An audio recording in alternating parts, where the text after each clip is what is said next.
Welcome to a story buried deep within the Appalachian Mountains, a tale so unsettling it was nearly erased from history. Tonight, we uncover the strange and horrifying case of Lisa, an 18-year-old girl from 1958, whose mind was said to hold two souls, both fighting for control. But before we step into this chilling journey of divided consciousness and Appalachian mystery, make sure you subscribe to our channel. It truly helps us bring forgotten and real historical horror stories like this back to life. And tell us in the comments, where are you watching from? Because every place has its own legend, and maybe, just maybe, Lisa's story once walked near yours. In the late autumn of 1958, the town of Black Hollow seemed swallowed by its own silence. A fog rolled down from the mountains every evening, heavy and silver, blurring the outlines of cabins and pines into ghostly shapes. Among those fading silhouettes stood the Halban cabin, an aging wooden house perched on a slope that caught more moonlight than sun. Inside it lived Lisa May Halban, an 18-year-old girl whose quietness was mistaken for modesty but carried a depth no one dared to explore. She had the kind of beauty that looked half-finished, like something the world forgot to complete. Her pale face framed by brown hair that refused to stay tamed, and eyes that never seemed to look at what was in front of her but through it, as though watching another world run parallel to this one. Her mother, Martha Halban, a widow of 7 years, worked tirelessly to keep their lives steady after her husband's death in the mining collapse of '51. But ever since the first frost of that winter, she began to notice something was wrong with her daughter, something that couldn't be blamed on grief or loneliness. Lisa had always been soft-spoken, but that season, her silence began to stretch into something unnatural. She would stare at the same spot on the wall for minutes at a time, her lips moving faintly, as if repeating a prayer no one taught her. At first, Martha thought the isolation was taking its toll, the way winters in the Appalachians could suffocate even the strongest hearts. But it was the dreams that began to frighten her. Lisa would wake up screaming in the middle of the night, gasping for air, her voice hoarse from crying out a name, Elise. When asked who Elise was, Lisa would shake her head and mutter, "She's me, but she's not me." The words made no sense, yet there was conviction in them, a kind of certainty that sent shivers through Martha's bones. The neighbors, a handful of families scattered through the valley, started whispering about the Halban girl, saying she had inherited her father's madness, that same haunted look he had before he walked into the mines that last morning and never came back. The signs grew darker as the weeks passed. Lisa began singing old hymns that no one in the town recognized, tunes that carried strange words from a century long gone. One afternoon, Martha caught her writing in her father's old ledger, but the handwriting wasn't hers. It was jagged, slanted backward, and filled with words that made no sense. "The roots remember," one page read. "She sleeps beneath the oak, waiting for the breath."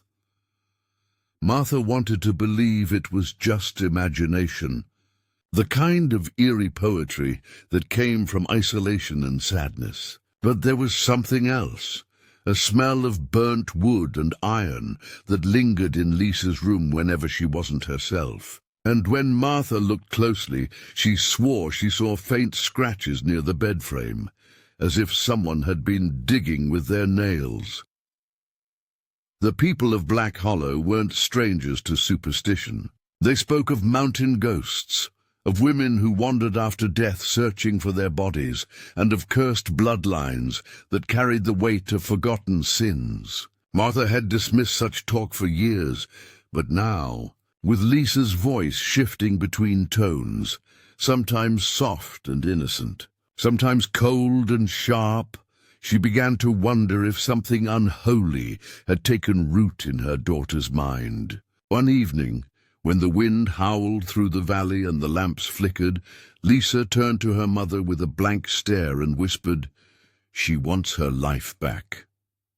The words froze Martha in place. She didn't ask who she was, because deep down she already knew that answer would only make things worse. From that night onward, Lisa's presence in the house changed the air itself. The temperature would drop without warning. Windows that had been latched would swing open, and shadows moved as though alive. The family Bible fell from the table twice in 1 week, always opening to the book of Job. Martha tried prayer, she tried doctors, but no one could explain why Lisa would sometimes wake up barefoot outside the cabin, her feet covered in dirt though she'd never left her bed. She spoke less and less as herself, her sentences broken, her thoughts bleeding into one another. The last trace of the girl Martha had raised, the one who smiled when it snowed, who read stories by the fire, was slipping away, and in her place something older, something that didn't belong to 1958, was taking over. By Christmas, even the forest seemed to turn its back on the Halbans. Birds stopped nesting near the cabin. The neighbors stopped visiting. When they passed the Halban property, they claimed to see a faint light flickering through the attic window at odd hours, though the house had no electricity upstairs. And each time Martha asked Lisa who was up there, she would answer with that same empty tone, "She's waiting for me." The words hung in the cold like frostbite. And Martha realized that whatever haunted her daughter wasn't coming from outside the mountains. It had been inside her all along, buried deep like a seed that winter had finally coaxed to bloom. It was a cold December night when Lisa first noticed something wrong with her reflection. The small mirror hanging above her dresser had belonged to her grandmother, its silver backing worn thin, its glass webbed with faint cracks that shimmered like frozen veins in the lamplight. Lisa had stared into it countless times before, brushing her hair, watching her own tired eyes look back. But that evening, something shifted. The reflection blinked twice when she blinked once. Her breath caught in her throat, and for a moment she couldn't tell which side of the glass she was standing on. Then the reflection smiled, a slow, deliberate smile she hadn't made. She screamed, the sound tearing through the stillness of the cabin. Her mother rushed in, the old floorboards groaning under her feet, only to find her daughter trembling before the mirror, whispering, "She's here. She's me." Martha took her in her arms, but Lisa's skin was ice cold, her pulse racing as if she had been running through a storm. From that night on, the mirror was covered with a white cloth. But the image Lisa saw that night never left her mind. It followed her into her dreams, whispering from the other side. In the days that followed, the house began to shift in ways that defied logic. The air grew thick, heavy, as if charged with unseen electricity. Some mornings Martha would wake to find all the doors standing open, though she'd locked them the night before. Dishes would slide off tables without being touched, and faint laughter, low and childlike, could be heard echoing through the walls. Lisa started to write in her father's old notebooks again, but the handwriting wasn't hers anymore. The neat looping cursive had been replaced by harsh, uneven strokes. Words appeared backward, sentences written from right to left, and the ink often bled into strange shapes that looked more like symbols than letters. When Martha tried to confront her, Lisa denied everything. "I don't remember," she would say, her voice small and desperate. But the words in the notebook told another story. They spoke of darkness beneath the earth, of fire under stone, of a name repeated again and again, Elise. The local preacher, Reverend Dalman, was called to the house after a particularly violent night. The family dog had gone missing, and Lisa was found sitting by the hearth, staring into the flames, humming a hymn that hadn't been sung in the church for generations. When the Reverend asked where she had learned the song, she smiled faintly and answered in a voice too deep for her age. "He taught me before the fire." The preacher turned pale, insisting that what he'd heard wasn't the girl speaking, but something using her tongue. He began reading verses from the Bible, his voice trembling, but Lisa only tilted her head, her expression growing darker until she whispered, "You can't pray her away." The air turned frigid.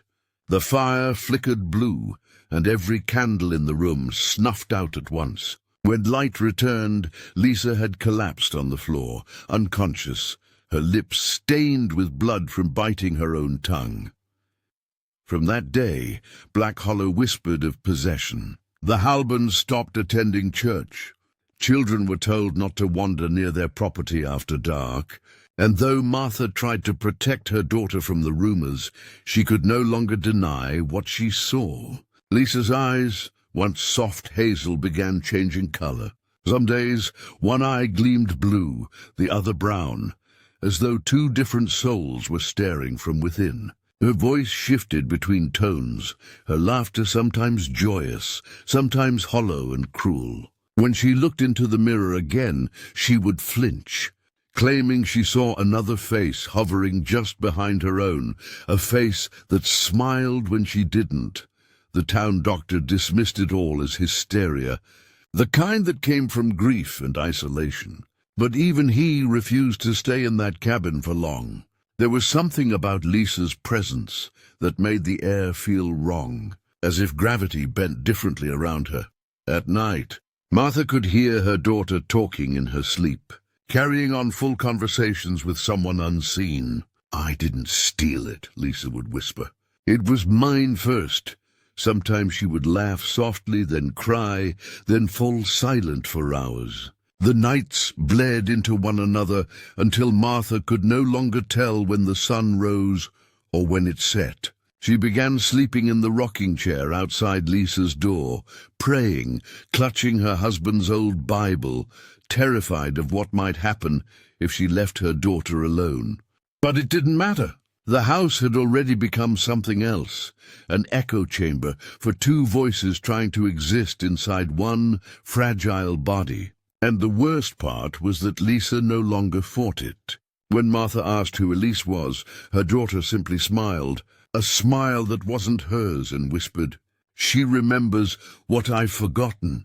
The way she said it made Martha's heart break because, for the first time, it sounded like both of them were telling the truth.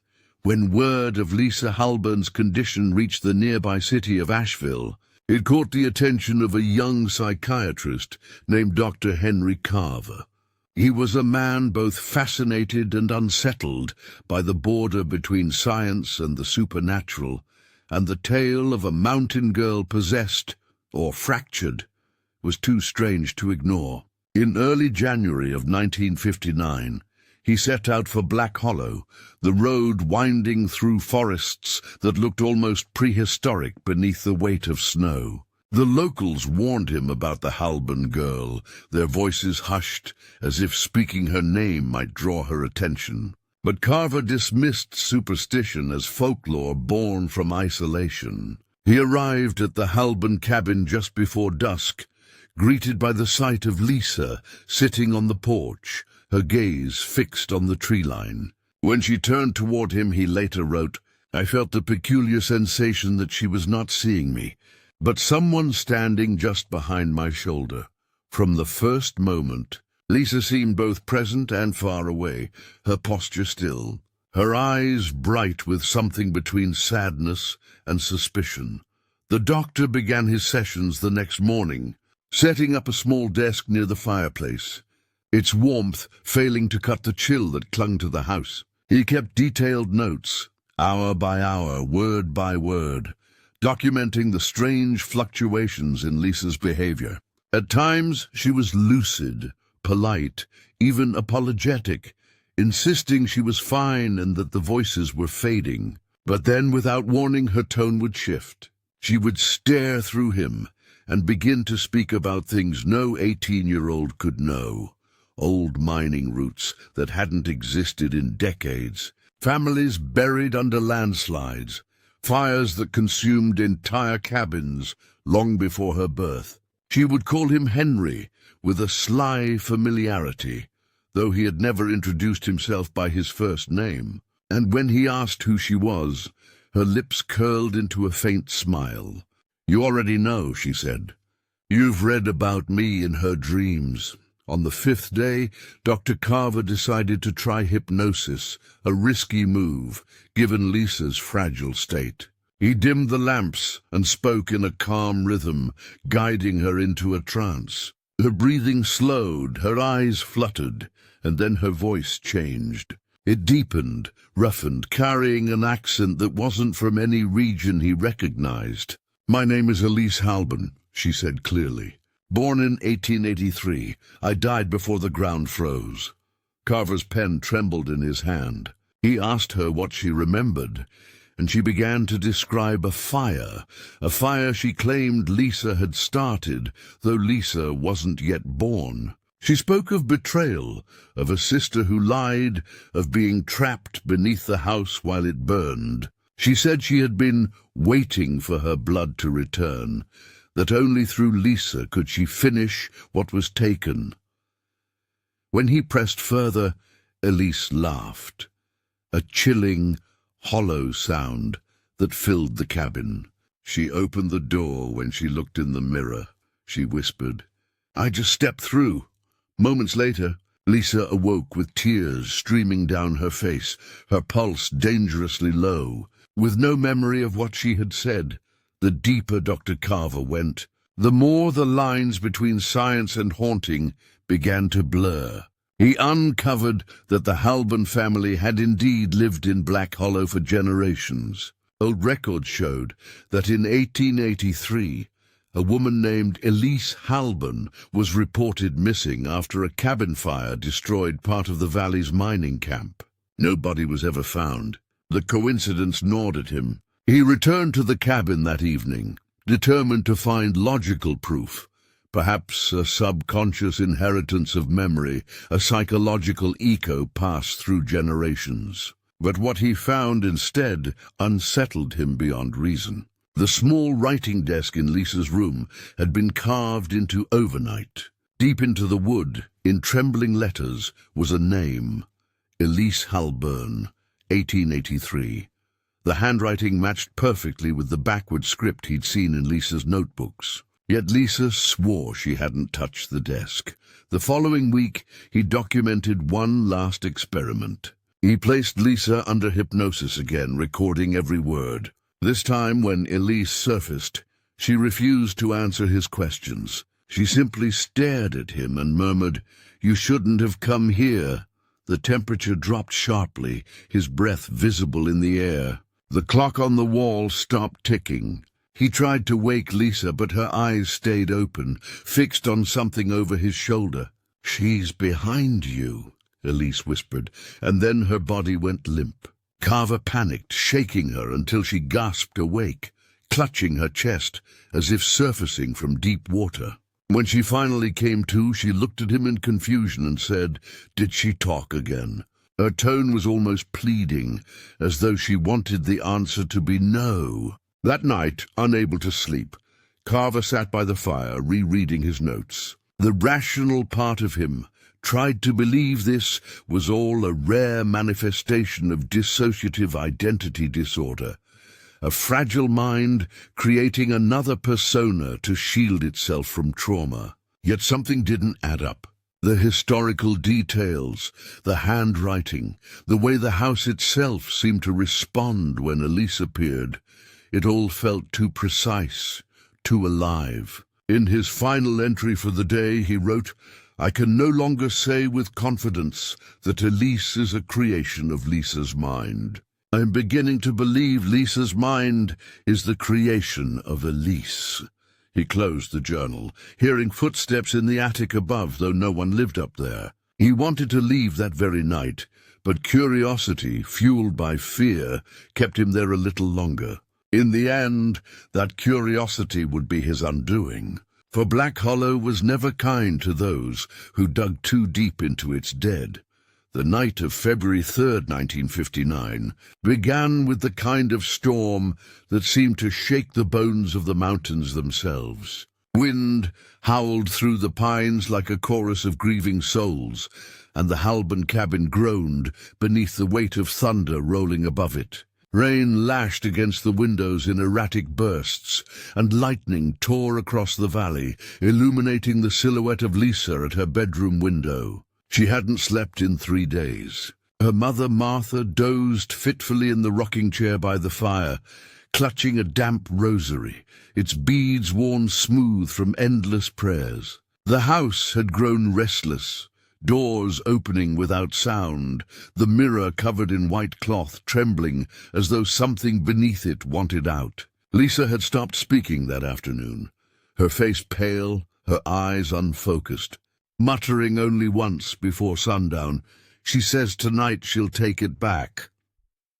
When Martha asked what she meant, Lisa's lips twitched into a faint smile that wasn't hers. Outside, the trees bent with the wind, their branches clawing at the cabin walls, and the storm began to feel less like weather and more like a warning.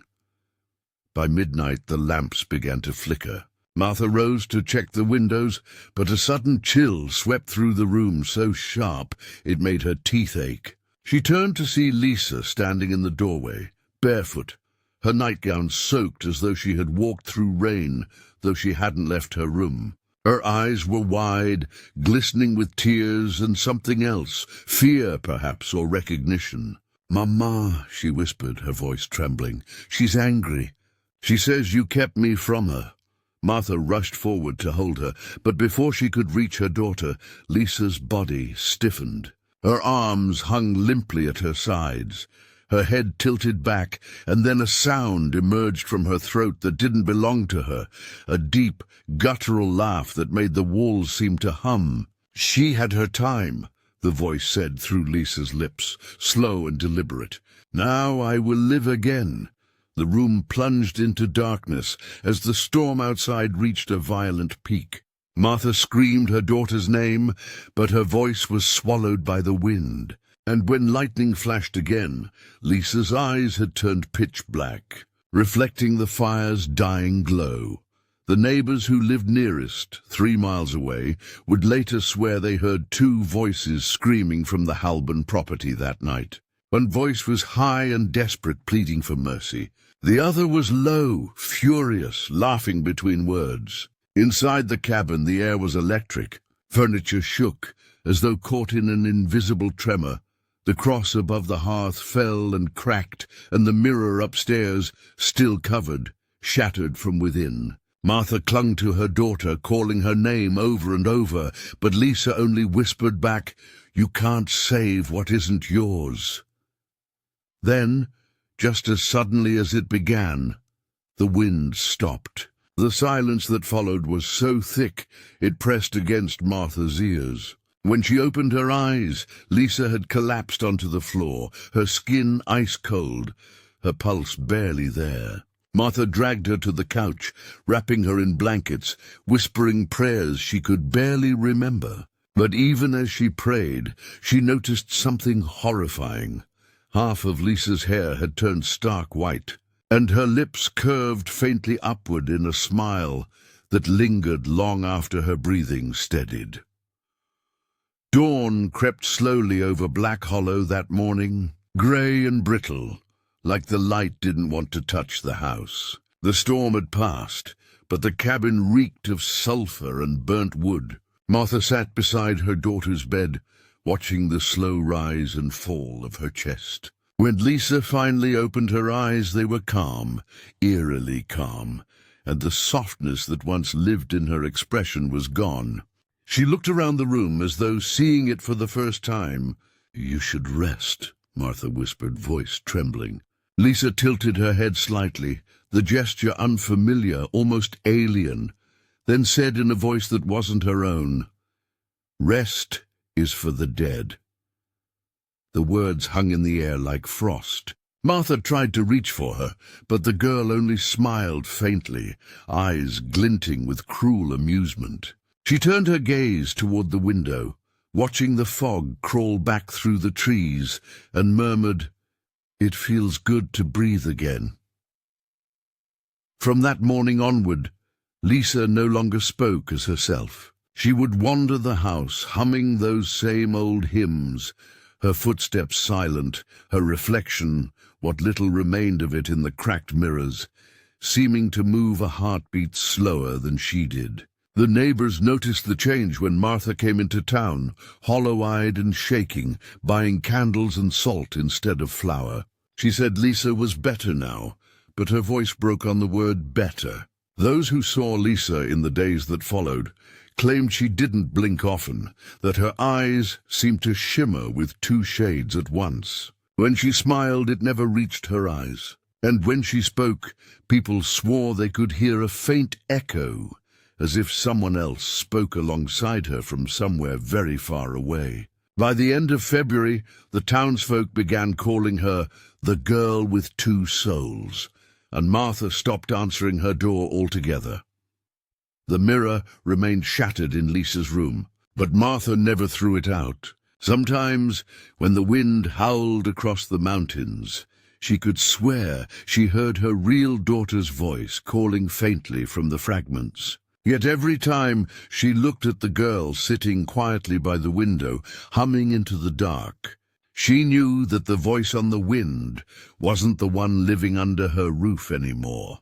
Dr. Henry Carver's final journal entry, dated February 10th, 1959, was written in jagged, uneven ink, as though his hand had been shaking violently when he wrote it. He had remained in Black Hollow longer than any outsider ever had, obsessed with documenting the strange phenomenon surrounding Lisa Halban, convinced he stood at the edge of a discovery that could redefine both science and faith. He believed, or at least wanted to believe, that her case was a profound manifestation of dissociative identity disorder, something that could be measured, studied, categorized. But his rational mind was slowly losing ground to something darker. Over the course of that week, he recorded the most disturbing evidence yet. Lisa, now rarely speaking as herself, began recounting detailed accounts of her father's death in the mining collapse of '51. She described the cave-in minute by minute, the smell of gas, the sound of bones snapping under stone, and even named men who had died beside him, though she couldn't possibly have known their names. When Carver compared her words to the old mine records, every detail matched. Then Elise spoke again, claiming it wasn't the first time she'd lost a father that way. "It happened before," she said with cold certainty, "before she was born, when the earth opened up and swallowed us both." The date she mentioned, 1883, aligned perfectly with the disappearance of the original Elise Halban, whose name had been carved into the wood of Lisa's writing desk. Carver's entries grew more erratic from there. He wrote that he could no longer separate what he was observing from what he was feeling. The house seemed to breathe when Elise was near. The air thickened, and shadows moved in unnatural rhythm with her voice. He claimed he began hearing faint whispers, even when Lisa wasn't in the room, always the same low female tone repeating his name. Henry, Henry. Sometimes it came from the mirror shards in her room, sometimes from the walls themselves. One night, as he reviewed his notes by candlelight, the flame bent toward him, flickering violently, though there was no breeze, and the ink bottle on his desk tipped over on its own, splattering black across the pages. He thought it was fatigue or nerves, but when he lifted the paper, he saw words written in the spilled ink, not random smears, but letters forming a sentence. "You don't belong here." He tried to dismiss it as coincidence, but the more he studied Lisa, the more he felt he was being studied in return. It was as if Elise was learning him, memorizing his habits, his breathing, his fear. His final interview with Lisa took place 2 nights later. By then, the girl barely acknowledged her own name. Her eyes had turned a pale grey, and her voice carried a weary cadence that sounded ancient. "You want to understand me," she said softly, "but you don't understand her." When Carver asked who her was, she smiled faintly, her lips curling into something both kind and cruel. "The one who keeps the doors shut. The one who hides the truth under the floor." The phrase made no sense until later, when Carver recalled that the original Halban cabin from the 1880s had burned down after a reported accident in the mine beneath it. Records mentioned that Elise Halban, aged 20, was trapped during the collapse and presumed dead. There were whispers that she'd cursed her family before the flames took her, promising that her blood would remember. Carver began to wonder if Lisa's condition wasn't psychological inheritance, but something spiritual, an echo passed down through the Halban line, replaying itself generation after generation until the right vessel appeared. He wrote, "I am beginning to believe Elise's death did not end. It continued through the Halban women, waiting for one whose mind was fragile enough to open the gate." On February 12th, Carver packed his belongings and set out for Asheville to deliver his findings. He never made it. The sheriff's report from that winter described finding his car abandoned halfway down the mountain road, the driver's door wide open, headlights still burning through the mist. His journal was discovered inside, soaked in rain, pages half torn, but legible in parts. The last page contained only one line, written in thick, uneven strokes. "She followed me." The investigators who retrieved the car noted that the windshield had been scratched from the inside, thin, desperate etchings forming the name Lisa. Some believed the doctor, exhausted and delusional, wandered off into the woods and froze to death in the storm. Others whispered that he'd been claimed by the same force he'd tried to diagnose. No body was ever recovered. Back in Black Hollow, Martha Halban found the doctor's notebook weeks later when a deputy returned it to her. She read every word, her eyes hollow, her hands trembling. When she reached the final page, she closed the book quietly and said to herself, he shouldn't have tried to understand her. By then, Lisa was gone, disappeared one morning without a sound, her bed cold, her footprints leading only as far as the oak tree behind the cabin, where the earth had recently been disturbed. Martha fell to her knees and wept until her voice broke, but the mountain remained silent. That spring, when the thaw came, no one dared to dig near that tree. The ground there was always soft, always damp, as if something beneath it still breathed. Decades have passed since the last light went out inside the Halban cabin, but those who live near Black Hollow still speak of it in hushed tones, as if the mountain itself listens. The cabin remains, leaning under the weight of years, its roof half collapsed, its chimney split like an open scar. Moss crawls up the wood, vines choke the windows, and the door hangs slightly ajar, creaking whenever the wind stirs. To strangers, it looks like any other ruin swallowed by time, but to locals, it is a wound that never healed. Children are warned never to wander near after sunset, and hunters who pass through swear they hear faint humming from inside, two voices overlapping, one young and sweet, the other low and bitter, blending into a sound that doesn't quite belong to either world. On nights when fog rolls thick over the valley, old-timers say you can see a faint light flickering through the attic window, though the floorboards up there long since rotted away. They say it's her, Lisa, or maybe Elise, still looking for the mirror that trapped her reflection all those years ago. In 1974, a group of university researchers came to Black Hollow. hoping to document what they called Appalachian folk hauntings. Among the sites listed was the Halburn cabin. When they arrived, they found the property nearly buried under decades of neglect. Inside, dust blanketed everything, yet a few objects remained untouched by decay. The cracked mirror leaning against a wall, the wooden writing desk with deep carvings spelling Elise Halburn, 1883, and a rusted lantern sitting exactly in the center of the room, as if placed there intentionally. One researcher, a woman named Dr. Evelyn Marks, described feeling an unwelcome presence the moment she crossed the threshold. She wrote that the air inside felt heavy and wet, as though she were standing underwater. Her colleague dismissed it as humidity until the temperature dropped suddenly, visible breath curling from their mouths despite the midday sun outside. They stayed only an hour, but in that time, their tape recorder captured something none of them could explain, a faint voice humming the same Appalachian hymn that locals claimed Lisa used to sing. When they played it back later, a second voice joined in halfway through the song, slightly out of sync, repeating the last line again and again. "I am the one who stayed. No one has lived there since." The county tried to demolish the structure in 1986 after a small fire broke out in the nearby woods.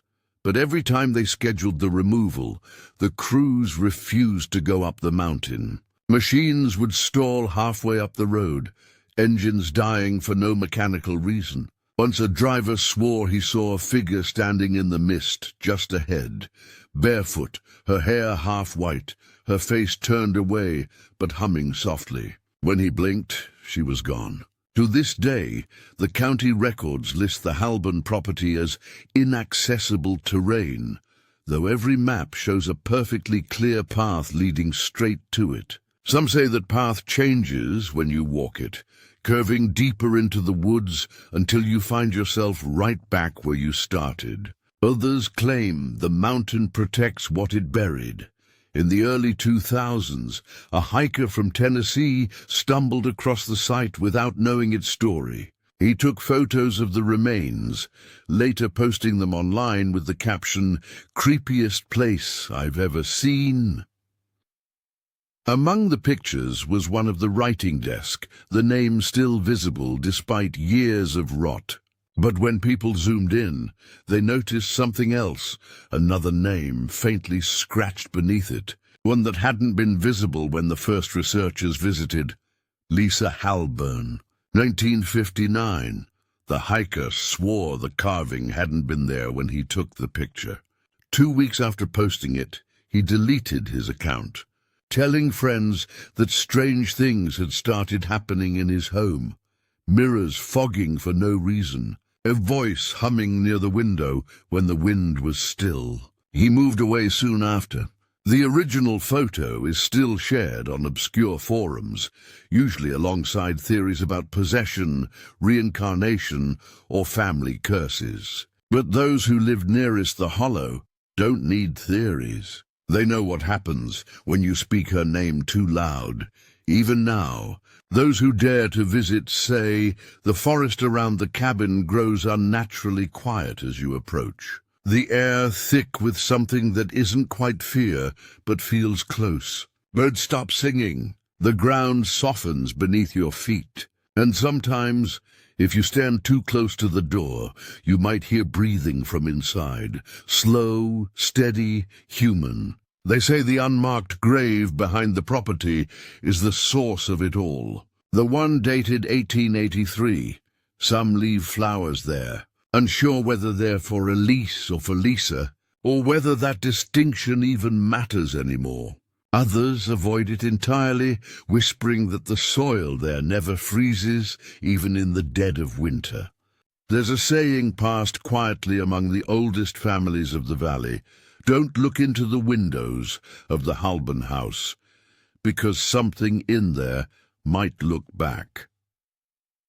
And every now and then, when fog crawls down the mountain and settles thick over Black Hollow, Someone swears they see her standing by the oak tree, the girl with two souls, smiling faintly, as though she remembers every name of those who dared to tell her story.